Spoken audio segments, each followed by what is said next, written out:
Hail Saint, everybody. I'm glad to be here this afternoon discussing another topic in my Book of Devilish Deeds, my Master Counselor's Book of Devilish Deeds. And today, we're talking about the Al-Jilwah. Okay, pretty cool. Now, I have hereditary links in this area, so that makes me very qualified to talk about this, from heredity especially, right? And I'm going to talk about that a little bit after I give you the brief history about the Al-Jilwah and those kind of things first, right? Okay. Again, I'm glad to be here. Let me get a little ambiance.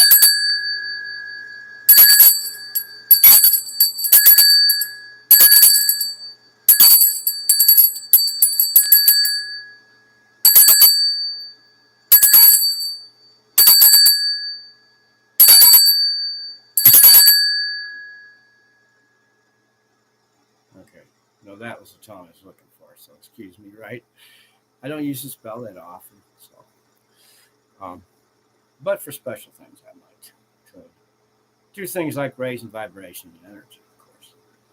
All right, which Drew loves to do. All right, but today we're talking about the Al-Jilwah. Wow, and it's a subject that these days you don't hear a whole lot about. There's PDF information on the net. You can Google it. You'll find some good information, right? That's a good thing. But as I said earlier, my qualifications for talking about the Al-Jilwah come from the blood. And wouldn't this be the way the Brotherhood would want to present things, considering we are generational? All about heredity and the blood and all that, right? And even adopted, for that matter. Okay, so this fits in. Okay. Now, I like to talk about things that maybe other leaders are a little bit taboo about talking about, because some of those things are really, really extensive, right? And basically, in truth, Al-Jilwah is really an extensive, it's actually two books in one, but I'll go into that in a minute.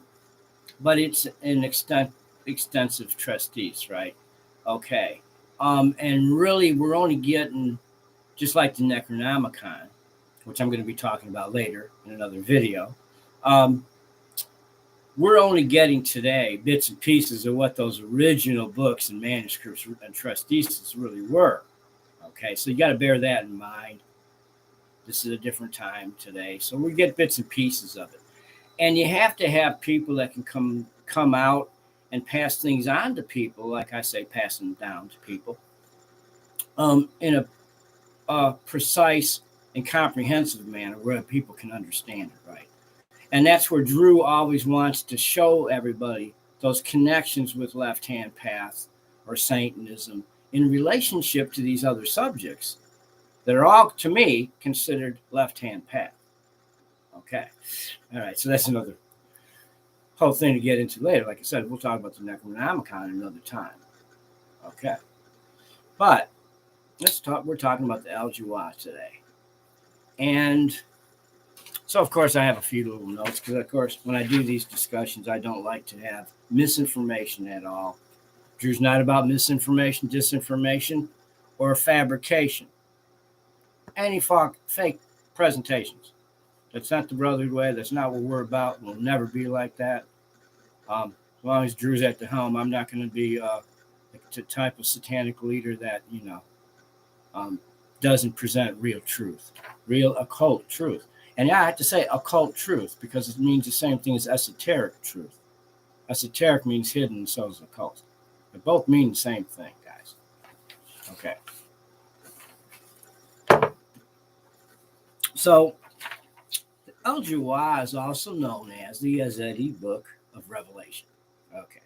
And as I said, there's actually two books connected. Okay. But I'm going to go into a little bit of the history, right? Now, of course, this book by the Yazidis is considered Kurdish, right? And it's said to be one of two sacred books of the Yazidis. The other being the Yazidis' Black Book, Misafa Rez, okay? Which is connected with the Al-Jilwah. You'll see the chapters of the Al-Jilwah, and then you're going to see the second book right underneath it. it's presented together, especially on the internet. Okay. But let me continue on. However, the authenticity of its sacredness has not been confirmed. Okay, now this goes back to what Drew's trying to tell everybody. We only got bits and pieces of stuff today, everybody. That's why they're still mysteries to us. They're not what the originals were. Legend gets passed down. A person will say it one way, another person saying the same story now, right? The same information. He'll say it and add his theory and thinking about it, and then it goes on to somebody else, and so on and so forth, and they're all adding to it. By the time we get it here in the modern time, it's not the authentic. Okay, it's not what it was originally. Okay, and this, of course, confirms that. But the book claims to be the words of Talis Melech. Okay, also known as Melech Talis. Okay, the Peacock Angel. Now I'm going to get into why that has meaning for Drew in a little while. Okay.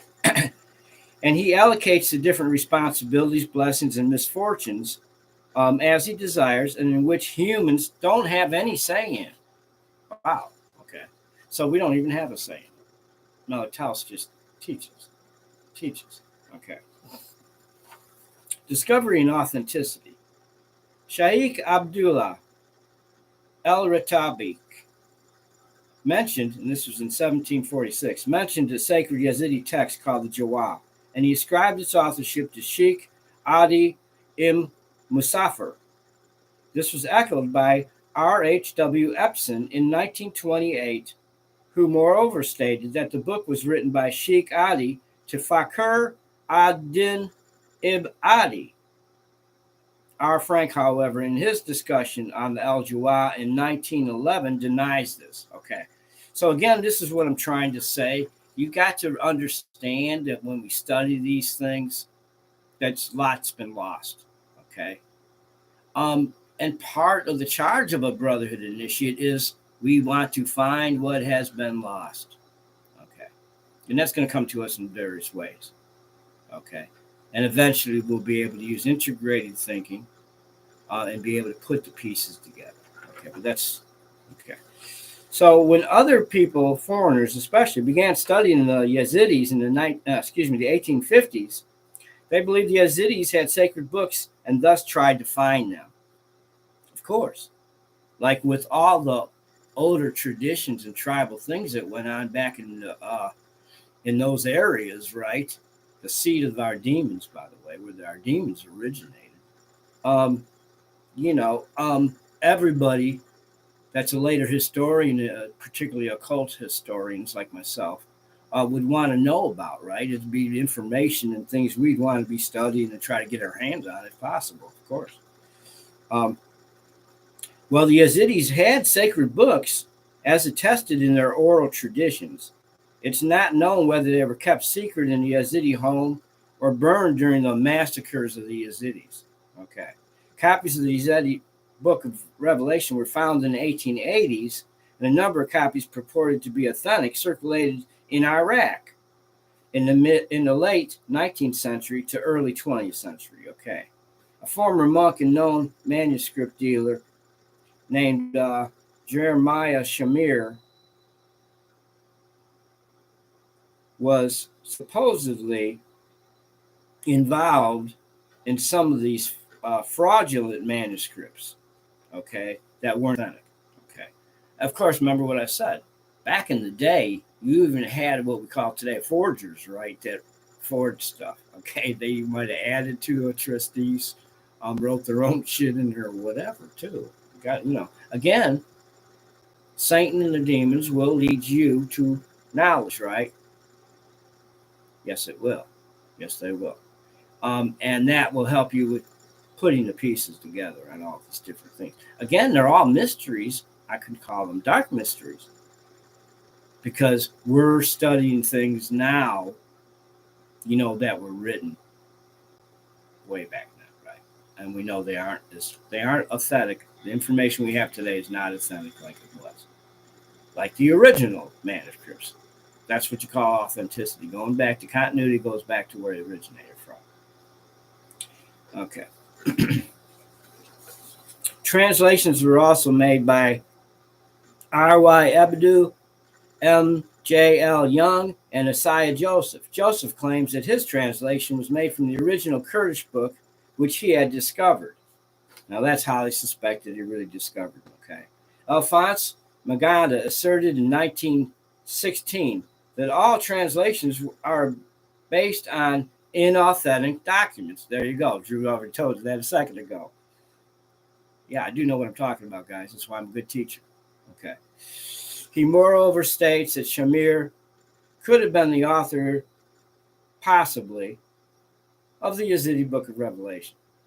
Now, the Yazidis knew about these books before any Western interest, which actually started in the 1850s, but most of them had never even seen these books. Now, remember, these books were held amongst the Yazidi priestesses and priests. Yes, I said priestesses, too. It was not just a male sect. Even today, over there in Iraq, Yazidi women have been fighting. That's a fact. Okay. Now, the Yazidis are associated, of course, with two words that connects us to Satanism, right? And those two words are what? Devil worship. Absolutely. I'm going to share something from the Gutenberg Society in a little while that kind of goes into this too. And again, remember, guys, this is extensive stuff. And you got to read between the lines with it. Stuff, information going that far back, and people rehashing it, okay? But let me say this. Melik Taus. Wow. The Peacock Angel. Now, in pagan culture, Melik Taus is also associated with, guess who? No, not the man in black. The Green Man. Melik Taus, the Peacock Angel, opens its wings, and the colors return to the earth. And the earth is rejuvenated and restored. Melik Taus, the Peacock Angel. Now, you're going to find in your research about the Al-Jilwah that there is a statement in there. This is what Drew likes to focus on too, how far back things go. And there's a statement in there also that says before Christ, it was all paganism. Okay, exactly what Drew's been telling everybody. Okay. Yeah. Don't worry, my affirmations come to me every single day on things I teach or that I know, and I get channeled or whatever it is. The demons tell me to teach it at a certain time. But guess what? The manifestation pops right up in front of Drew right after. There is no questioning whether what I speak of is authentic or not, right? So, because there it is, the magic's there. Okay, the magic appears and shows me. There you go, Drew. This just backs up what you already knew. And those self-affirmations, yeah, they're satanic because, of course, Satanism is about self-empowerment, right? Self-affirmation in Satanism, guys, number one key, get up in the morning, thank Satan, and say, as I will, so mote it be. Say it every fucking morning. That whole day's going to go good for you. But mean it. Put it out there with an assertion of energy and inner power that you're placing outside of yourself. You're taking it from your black flame, you're placing it outside yourself.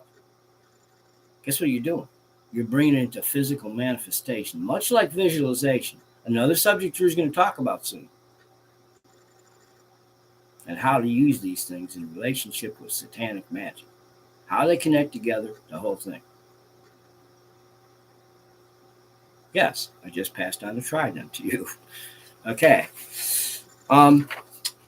Now we're going to get into some cool stuff. The because Drew wants to talk about the Al-Jilwah, but particularly the Yazidis, okay, in relationship to my own family. Now, most people know, that the Roonies was my Brotherhood family that raised me from a young child, from 1 year old on up. And they were a Brotherhood family, of course. Part of the Dark Druid Council, etc., etc. More about that in one of my upcoming books. But you may not know, I also have another surname, right, which is my actual bloodline name, right? And it's a very well-known name in some circles, particularly alchemist circles. And that's De Paul. Okay. And we have a Grand Master in my family bloodline who was the 56th Grand Master of the Knights of Malta, Antoine de Paul. Antoine and other Hospitaller Knights and Templar Knights brought back the teachings from the Yazidis. And these were brought about into the hereditary orders and passed on. Okay. And guess what the De Paul symbology is? It's the peacock. Look it up. It's the peacock. So how directly is Drew related to Melitaus? My family bloodline links back to the Crusaders, okay, and to Melitaus, and it's even on our coats of arms. One set of our coats of arms is the peacock itself. Also was used by Henry IV, de Paul de Navarre de Bourbon, the first Bourbon king who grew up in Chateau de Paul.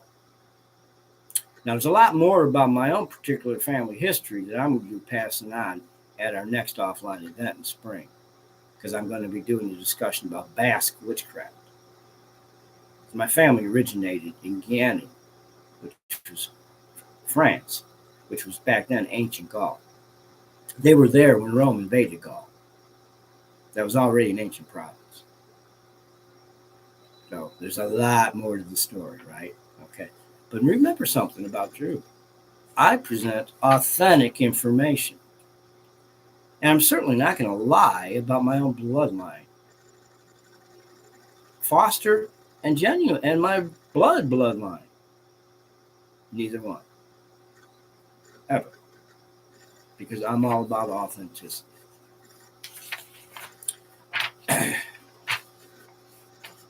The peacock is also in the garden of the Palace of the Grand Masters in Valletta, in Malta.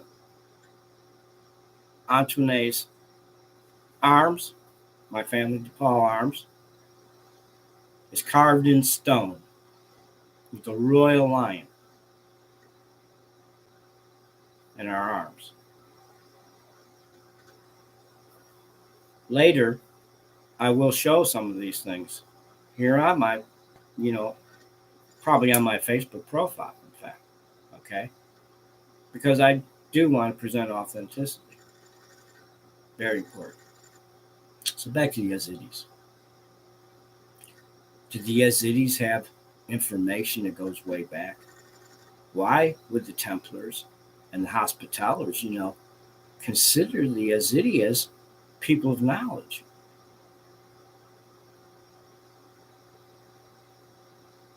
Okay, that's because both of those hereditary orders have Gnostic background. And we're always interested in gnosis and knowledge. Okay, and that's where our interest has always been. Okay, hereditary bloodlines, we don't lose our knowledge. It's retained in our DNA and it passes generations and generations and generations. Not everybody of a bloodline vibrates in the right place, though. Some of us do. Okay, that's another story to talk about. And that's if I was talking about Brotherhood when we become soul evolution. Okay. We always said the Brotherhood is internal, external, and eternal. There's an eternal part that's a really cool thing to explain when I start talking about universal Brotherhood. Okay, it's another story. Another discussion. But the Yazidis, yes. Now, some of the things the Yazidis, and this is pretty cool, this is Brotherhood information, of course. Some of the Yazidis' teachings, now I'm not talking about what's being presented today out there, but what was known amongst the secret societies and our hereditary orders, which were secret too, of course, is this other information, right? That would be retained only in Brotherhood archives or in our history. Okay. And there's where Drew can also connect, not just what I said earlier, that before Christ, of course, there was paganism, right? Of course, Christ probably was a pagan himself. That's another whole fucking story. Okay. There was paganism. But listen to this. There was not just Melek Taus, the Peacock Angel, that was worshipped and believed in by the Yazidi. Now, there are some theories that even our Baphomet has its origin in these places. Okay. But let me go back a step further with the Yazidi. The Yazidi believed what we later called Baphomet was Azazel,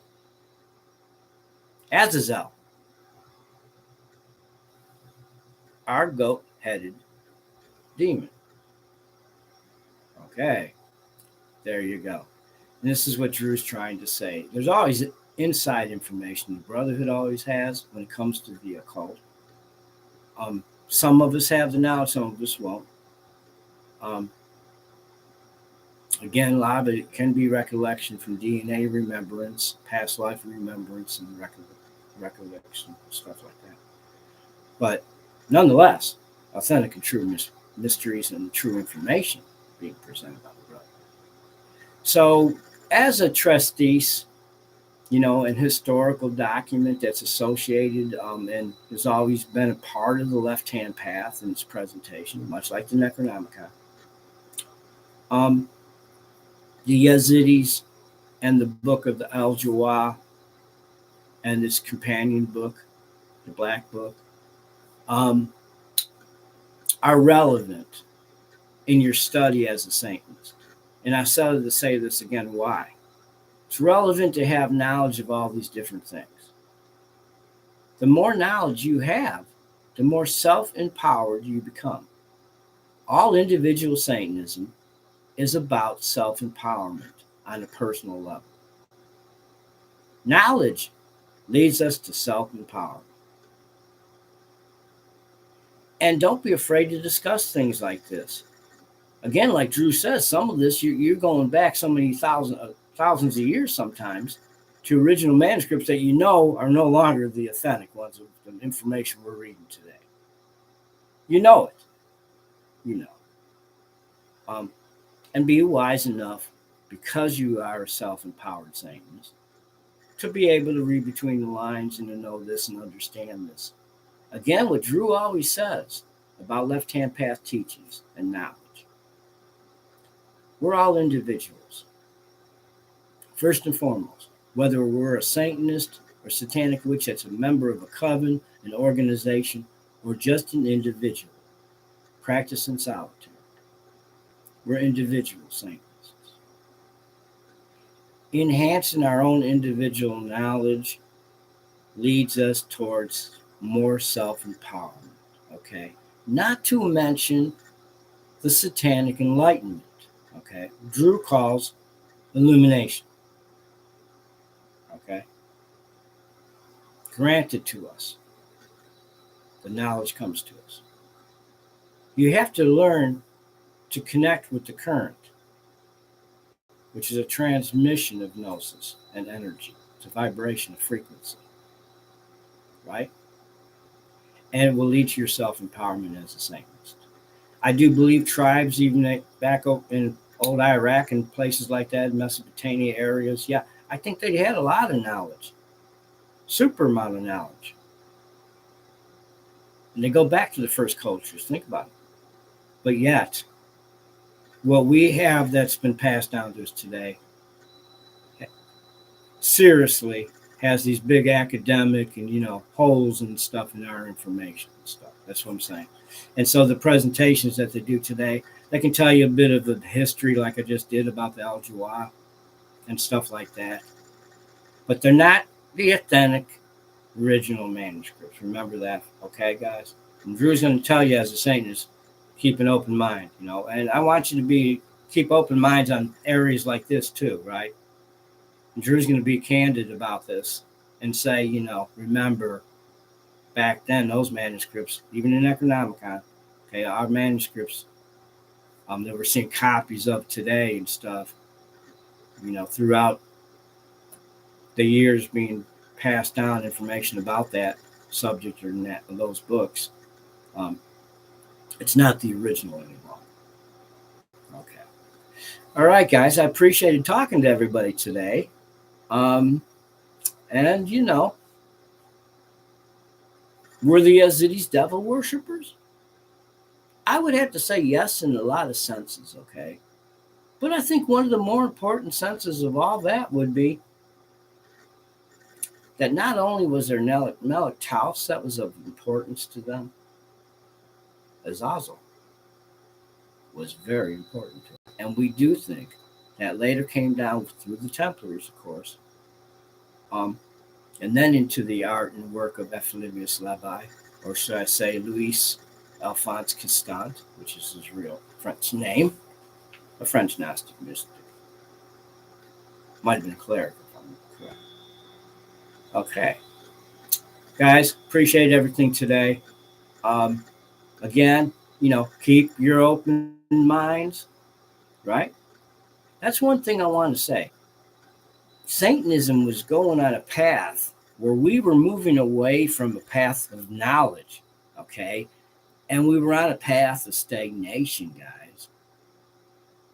We were listening to too many outside sources of people we're mostly atheistic Satanists, trying to tell us, don't do this, don't study this, nothing's all not a part of Satanism, blah, blah, blah, blah, blah. Drew's here today to tell everybody, if it self-empowers you, it is satanic. Hail Satan. End of the story. Right? Or as Drew would say, as a devil's advocate, I rest my case. My case is an infernal one. All right. Bye, guys. Appreciate being here today. Appreciate everybody's time. Drew's drinking his coffee black, just like his soul.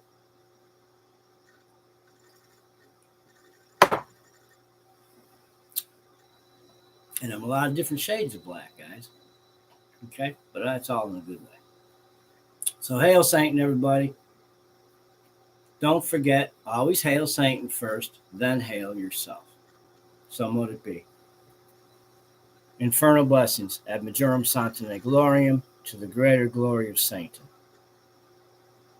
May all thee be blessed by infernal ordinance. Now.